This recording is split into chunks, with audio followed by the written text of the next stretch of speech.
जनसमुदायहरू हामीले लेनिनवाद सुनेका छौँ, मार्क्सवाद सुनेका छौँ, तर अहिले आएर हर्कवाद नेपालमा आफ्नै माटोमा उत्पत्ति भएको छ। यो र यो सबै वादहरू मध्येको सबैभन्दा उच्चवाद हो, किनभने लेनिनले प्रकृति र प्रविधिको कुरा गरेको छ भने मार्क्सले संस्कृति र प्रविधिको कुरा गरेको छ।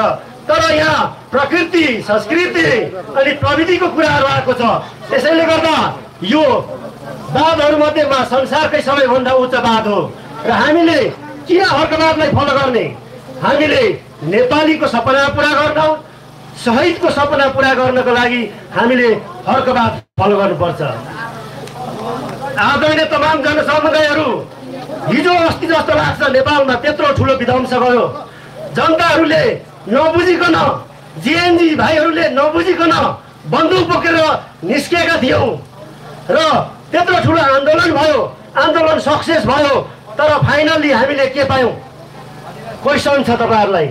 आदरणीय जनसमुदायहरू, हामीले त्यत्रो लडाइँ लड्यौँ देशका लागि भनेर, तर फाइनल्ली सबै हाम्रो त्यत्रो दुःख भनेको एक दुईजना राजा महाराजाहरू नयाँ राजा महाराजाको पकेटमा गयो, हो कि होइन?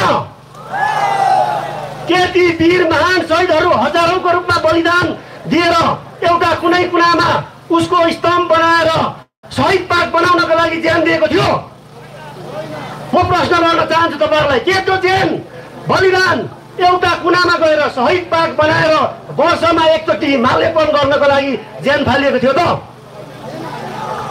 थिएन भनेदेखि अब देशलाई पक्का विकास गर्ने देशप्रेमी, माटो प्रेमी भनेकै हर्कवाद हो कि होइन?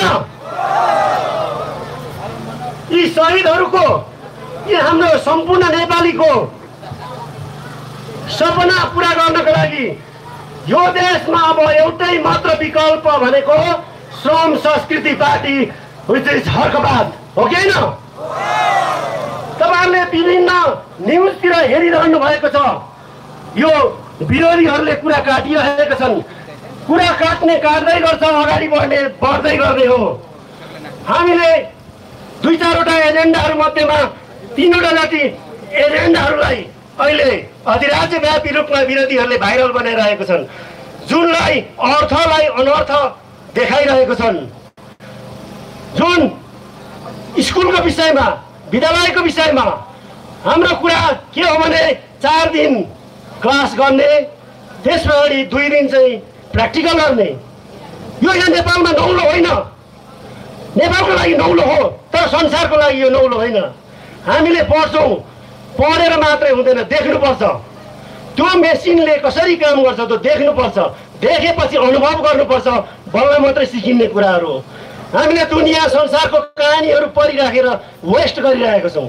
हामीले आफ्नै देश पढ्नुपर्छ भन्नु खोजिएको। संसारको विकसित राष्ट्रहरूमा विद्यालयमा 2-3 दिन 4 दिन पढाउने काम हुन्छ भने 2 दिन वा 3 दिन प्र्याक्टिकल काम हुन्छ।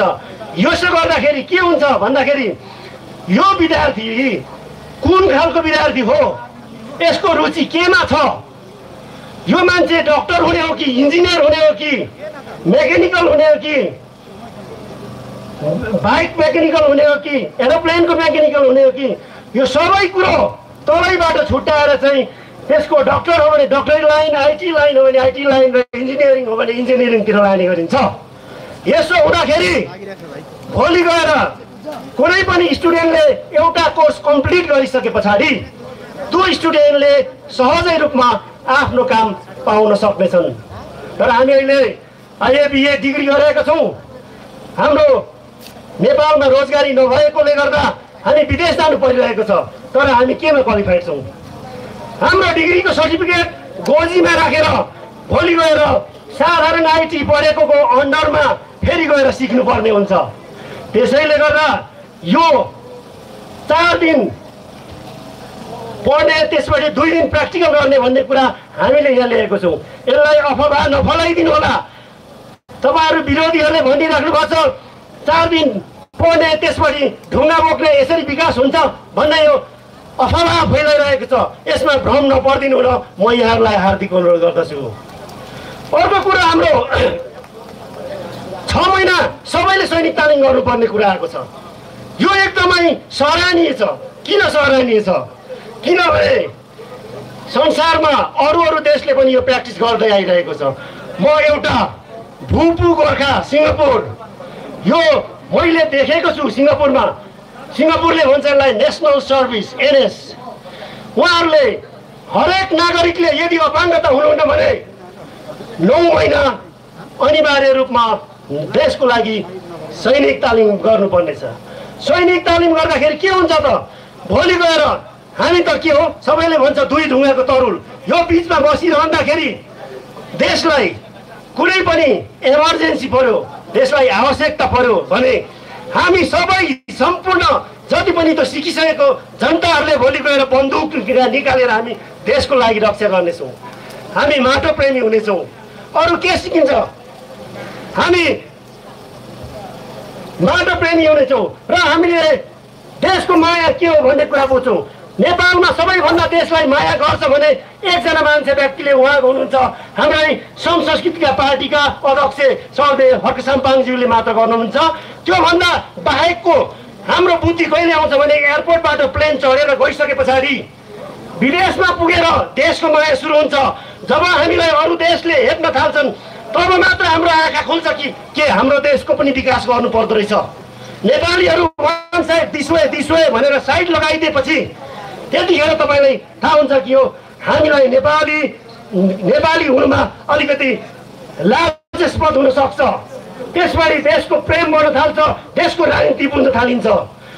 त्यसले गर्दा आदरणीय दाजुभाइ तथा दिदीबहिनीहरू, हामीले यो 6 महिनाको तालिमले हामीलाई देशको प्रेम पनि बढ्नेछ। इमर्जेन्सीमा हामी देशको डिफेन्स गर्न पछाडि पर्दैनौँ।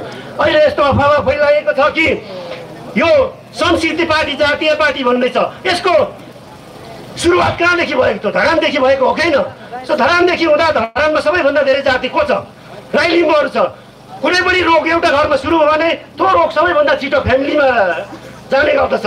त्यही हिसाबले पनि म भन्न चाहन्छु अहिले सुरुवातीको आधारमा थियो होला, तर अब नेपालव्यापी रूपमा यो पार्टी विस्तार हुँदाखेरि यो पार्टी नेपाल अधिराज्य भरिकै सबैभन्दा नम्बर 1 पार्टी, सबै जाति सबै क्षेत्रलाई समेट्नेवाला पार्टी हुनेछ, हो कि होइन? त्यस्तै अर्को फेरि के पनि भन्ने गरेको छ, यो पार्टी गोर्खेहरूको पार्टी, लाउरेको पार्टी भन्ने पनि भनाइ छ। अफकोर्स यसलाई म एक्सेप्ट गर्न चाहन्छु। लाउरे इमान्दारी हुन्छ अनि इमान्दारी मान्छेलाई मात्रै विश्वास गर्छ।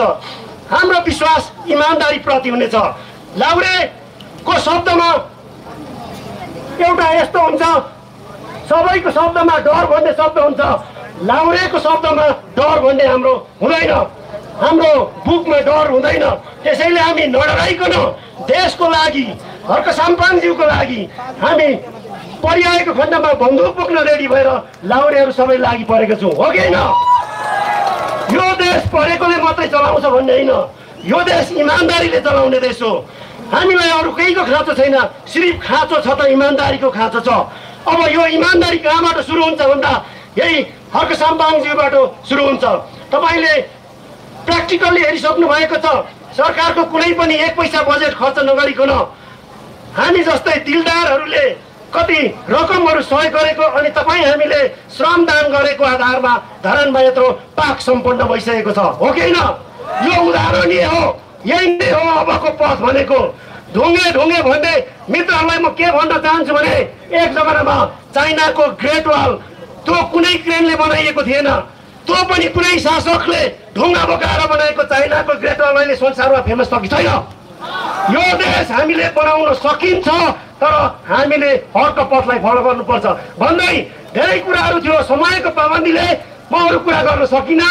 यति भन्दै यहाँ समक्ष म बिदा हुन चाहन्छु। धन्यवाद। जय माटो, जय श्रमदान। सबैले एकचोटि फेरि जय माटो, जय श्रमदान, जय हर्कबाद। धन्यवाद। धन्यवाद। आदरणीय व्यक्तित्व ललितपुर जिल्ला अध्यक्ष आदरणीय दाई ऋतु भट्टराईलाई समय सापेक्ष यो शिक्षा प्रणालीदेखि लिएर हाम्रा पुराना